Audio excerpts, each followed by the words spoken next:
ಮಂಗಳೂರಿನ RTO ಕಚೇರಿಗೆ bomb ಬೆದರಿಕೆಯ email ಬಂದಿದೆ. ಸೊ ಇದಕ್ಕಾಗಿ ಈಗ ಬಾಂಬ್ ಸ್ಕ್ವಾಡ್ ಎಲ್ಲವೂ ಕೂಡ ಬಂದು ಪೊಲೀಸರು ಎಲ್ಲರೂ ಕೂಡ ಬಂದು ತಪಾಸಣೆಯನ್ನು RTO ಕಟ್ಟಡದಲ್ಲಿ ಮಾಡ್ತಾ ಇದ್ದಾರೆ. ಇಲ್ಲಿ ನೋಡ್ಬೋದಾಗಿದೆ RTO ಪ್ರಾದೇಶಿಕ ಕಚೇರಿ ಏನಿದೆ. ಸೊ ಇಲ್ಲಿ ಇರುವಂತಹ ಕಟ್ಟಡದಲ್ಲಿ 5 ಕಡೆ ಬಾಂಬ್ ಹಾಕಿದ್ವಿ, ಬಾಂಬ್ ಇಡ್ತೀವಿ, ಬಾಂಬ್ ಸ್ಫೋಟಿಸಲಾಗುವುದು ಅಂತ ಹೇಳಿ ಒಂದು ಬಾಂಬ್ ಕರೆಯ ಮೇಲನ್ನು ನಿನ್ನೆ ತಡರಾತ್ರಿ ಕಳಿಸಿರುವಂಥದ್ದು. ಸೊ ಇದರಿಂದಾಗಿ ಈಗ ಒಳಗಡೆ ಬಾಂಬ್ ಸ್ಕ್ವಾಡ್ ಎಲ್ಲ ತಪಾಸಣೆಯನ್ನು ಮಾಡ್ತಾ ಇರುವಂಥದ್ದು. ಸ್ಥಳೀಯ ಪೊಲೀಸರು ಕೂಡ ತಪಾಸಣೆಯನ್ನು ಮಾಡ್ತಾ ಇರುವಂಥದ್ದು. ಇಲ್ಲಿ ಪ್ರಮುಖವಾಗಿ ಈ ಒಂದು ಏನು ಮೇಲನ್ನು ಹಾಕಿದ್ರು ಆ ಒಂದು ಮೇಲ್ ಕಳಿಸಿರುವ ಮೇಲ್ ಪ್ರತಿ ಈಗ TV9ಗೂ ಕೂಡ ಲಭ್ಯ ಆಗಿರುವಂಥದ್ದು. ಇಲ್ಲಿ ನೋಡ್ಬೋದಾಗಿದೆ ಆರ್ನ ಅಶ್ವಿನ್ ಶೇಖರ್ outlook.com ಇದರಿಂದ ಈ ಒಂದು ಮೇಲ್ ಬಂದಿರುವಂಥದ್ದು. ಇಲ್ಲಿನ RTO ಏನು ಅಧಿಕೃತ RTO ಮೇಲ್ ಇದೆ ಅದಕ್ಕೆ ಬಂದಿರುವಂಥದ್ದು. ಇಲ್ಲಿ ಪ್ರಮುಖವಾಗಿ 5 ಕಡೆ ಬಾಂಬನ್ನು ಶೀಘ್ರದಲ್ಲೇ ಸ್ಫೋಟಿಸಲಾಗುವುದು. ಸೊ ತಮಿಳುನಾಡಿನ DMK ಚುನಾವಣೆ ವಿಚಾರವಾಗಿ ಬರೆದಿದ್ದಾರೆ. ಮತ್ತು ಪಾಕಿಸ್ತಾನದ ISI ಸೆಲ್ಸ್ ಮತ್ತು ಅಲ್ಲಿನ ನಿಷೇಧಿತ LTTI ಉಗ್ರರೇನಿದ್ರು ಸೊ ಅವರ ನಂಟಿನಲ್ಲಿ ಈ ಒಂದು ಕಚೇರಿಯಲ್ಲಿ ಎಲ್ಲವೂ ಕೂಡ ಅಂದರೆ ರಿಮೋಟ್ ಕಂಟ್ರೋಲ್ ಬಾಂಬ್ ಈ ಒಂದು ಫಂಕ್ಷನನ್ನು ಆಪ್ರೇಟನ್ನು ಮಾಡ್ತಾ ಇದ್ದೀವಿ. ಸೊ ಇದನ್ನು ಮುಂದಿನ ದಿನಗಳಲ್ಲಿ 5 ಕಡೆ ಸ್ಫೋಟಿಸಲಾಗುವುದು ಅಂತ ಹೇಳಿ ಆ ಒಂದು ಮೇಲನ್ನು ಈಗ ಕಳಿಸಿರುವಂಥದ್ದು. ಆ ಒಂದು ಮೇಲ್ನ ಕಾಪಿಯನ್ನು ಇಟ್ಕೊಂಡು ಈಗ ಪೊಲೀಸ್ ಠಾಣೆಗೆ ದೂರನ್ನು ಕೂಡ ಕೊಡಲಾಗಿದೆ. ಬಾಂಬ್ ನಿಷ್ಕ್ರಿಯ ದಳ ಮತ್ತು ಪೊಲೀಸರು ಬಂದು ತಪಾಸಣೆಯನ್ನು ಮಾಡಿದ್ದಾರೆ. ಮೇಲ್ನೋಟಕ್ಕೆ ಸದ್ಯಕ್ಕೆ ಯಾವುದೇ ರೀತಿ ಬಾಂಬ್ ಇಟ್ಟಿರುವುದು ಪತ್ತೆ ಆಗಿಲ್ಲ. ಆದರೆ ಆ ಒಂದು ಮೇಲ್ನಲ್ಲಿ ಮುಂದಿನ ದಿನಗಳಲ್ಲಿ 5 ಕಡೆ ಒಂದೇ ಕಟ್ಟಡದ 5 ಕಡೆ ಸ್ಫೋಟಿಸುವುದಾಗಿ ಅವರು ಹೇಳಿರುವಂಥದ್ದು. ಇಲ್ಲಿ ಪ್ರಮುಖವಾಗಿ ತಮಿಳುನಾಡಿನ ಉದಯನಿಧಿ ಮತ್ತು IPS ಆಫೀಸರ್ಗಳ ಹೆಸರನ್ನು ಕೂಡ ಆ ಒಂದು ಮೇಲ್ನಲ್ಲಿ ಮೆನ್ಷನ್ ಮಾಡಿರುವಂಥದ್ದು. ಸೊ ಇದರಿಂದಾಗಿ ಈಗ ಈ ಒಂದು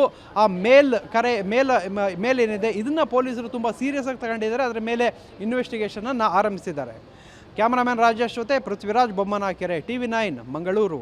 ಮಂಗಳೂರಿನ RTO ಕಚೇರಿಗೆ ಬಾಂಬ್ ಬೆದರಿಕೆಯ ಇಮೇಲ್ ಬಂದಿದೆ. ಸೊ ಇದಕ್ಕಾಗಿ ಈಗ ಬಾಂಬ್ ಸ್ಕ್ವಾಡ್ ಎಲ್ಲವೂ ಕೂಡ ಬಂದು ಪೊಲೀಸರು ಎಲ್ಲರೂ ಕೂಡ ಬಂದು ತಪಾಸಣೆಯನ್ನು RTO ಕಟ್ಟಡದಲ್ಲಿ ಮಾಡ್ತಾ ಇದ್ದಾರೆ. ಇಲ್ಲಿ ನೋಡ್ಬೋದಾಗಿದೆ RTO ಪ್ರಾದೇಶಿಕ ಕಚೇರಿ ಏನಿದೆ. ಸೊ ಇಲ್ಲಿ ಇರುವಂತಹ ಕಟ್ಟಡದಲ್ಲಿ 5 ಕಡೆ ಬಾಂಬ್ ಹಾಕಿದ್ವಿ, ಬಾಂಬ್ ಇಡ್ತೀವಿ, ಬಾಂಬ್ ಸ್ಫೋಟಿಸಲಾಗುವುದು ಅಂತ ಹೇಳಿ ಒಂದು ಬಾಂಬ್ ಕರೆಯ ಮೇಲನ್ನು ನಿನ್ನೆ ತಡರಾತ್ರಿ ಕಳಿಸಿರುವಂಥದ್ದು. ಸೊ ಇದರಿಂದಾಗಿ ಈಗ ಒಳಗಡೆ ಬಾಂಬ್ ಸ್ಕ್ವಾಡ್ ಎಲ್ಲ ತಪಾಸಣೆಯನ್ನು ಮಾಡ್ತಾ ಇರುವಂಥದ್ದು. ಸ್ಥಳೀಯ ಪೊಲೀಸರು ಕೂಡ ತಪಾಸಣೆಯನ್ನು ಮಾಡ್ತಾ ಇರುವಂಥದ್ದು.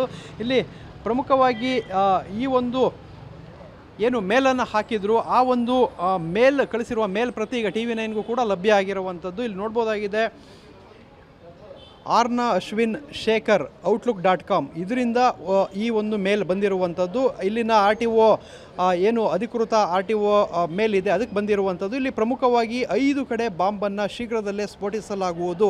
ಸೊ ತಮಿಳುನಾಡಿನ DMK ಚುನಾವಣೆ ವಿಚಾರವಾಗಿ ಬರೆದಿದ್ದಾರೆ. ಮತ್ತು ಪಾಕಿಸ್ತಾನದ ISI ಸೆಲ್ಸ್ ಮತ್ತು ಅಲ್ಲಿನ ನಿಷೇಧಿತ LTTI ಉಗ್ರರೇನಿದ್ರು ಸೊ ಅವರ ನಂಟಿನಲ್ಲಿ ಈ ಒಂದು ಕಚೇರಿಯಲ್ಲಿ ಎಲ್ಲವೂ ಕೂಡ ಅಂದರೆ ರಿಮೋಟ್ ಕಂಟ್ರೋಲ್ ಬಾಂಬ್ ಈ ಒಂದು ಫಂಕ್ಷನನ್ನು ಆಪ್ರೇಟನ್ನು ಮಾಡ್ತಾ ಇದ್ದೀವಿ. ಸೊ ಇದನ್ನು ಮುಂದಿನ ದಿನಗಳಲ್ಲಿ 5 ಕಡೆ ಸ್ಫೋಟಿಸಲಾಗುವುದು ಅಂತ ಹೇಳಿ ಆ ಒಂದು ಮೇಲನ್ನು ಈಗ ಕಳಿಸಿರುವಂಥದ್ದು. ಆ ಒಂದು ಮೇಲ್ನ ಕಾಪಿಯನ್ನು ಇಟ್ಕೊಂಡು ಈಗ ಪೊಲೀಸ್ ಠಾಣೆಗೆ ದೂರನ್ನು ಕೂಡ ಕೊಡಲಾಗಿದೆ. ಬಾಂಬ್ ನಿಷ್ಕ್ರಿಯ ದಳ ಮತ್ತು ಪೊಲೀಸರು ಬಂದು ತಪಾಸಣೆಯನ್ನು ಮಾಡಿದ್ದಾರೆ. ಮೇಲ್ನೋಟಕ್ಕೆ ಸದ್ಯಕ್ಕೆ ಯಾವುದೇ ರೀತಿ ಬಾಂಬ್ ಇಟ್ಟಿರುವುದು ಪತ್ತೆ ಆಗಿಲ್ಲ. ಆದರೆ ಆ ಒಂದು ಮೇಲ್ನಲ್ಲಿ ಮುಂದಿನ ದಿನಗಳಲ್ಲಿ 5 ಕಡೆ ಒಂದೇ ಕಟ್ಟಡದ 5 ಕಡೆ ಸ್ಫೋಟಿಸುವುದಾಗಿ ಅವರು ಹೇಳಿರುವಂಥದ್ದು. ಇಲ್ಲಿ ಪ್ರಮುಖವಾಗಿ ತಮಿಳುನಾಡಿನ ಉದಯನಿಧಿ ಮತ್ತು IPS ಆಫೀಸರ್ಗಳ ಹೆಸರನ್ನು ಕೂಡ ಆ ಒಂದು ಮೇಲ್ನಲ್ಲಿ ಮೆನ್ಷನ್ ಮಾಡಿರುವಂಥದ್ದು. ಸೊ ಇದರಿಂದಾಗಿ ಈಗ ಈ ಒಂದು ಮೇಲೇನಿದೆ ಇದನ್ನು ಪೊಲೀಸರು ತುಂಬ ಸೀರಿಯಸ್ ಆಗಿ ತಗೊಂಡಿದ್ದಾರೆ. ಅದರ ಮೇಲೆ ಇನ್ವೆಸ್ಟಿಗೇಷನನ್ನು ಆರಂಭಿಸಿದ್ದಾರೆ. ಕ್ಯಾಮರಾಮನ್ ರಾಜೇಶ್ ಜೊತೆ ಪೃಥ್ವಿರಾಜ್ ಬೊಮ್ಮನಕೆರೆ, TV9 ಮಂಗಳೂರು.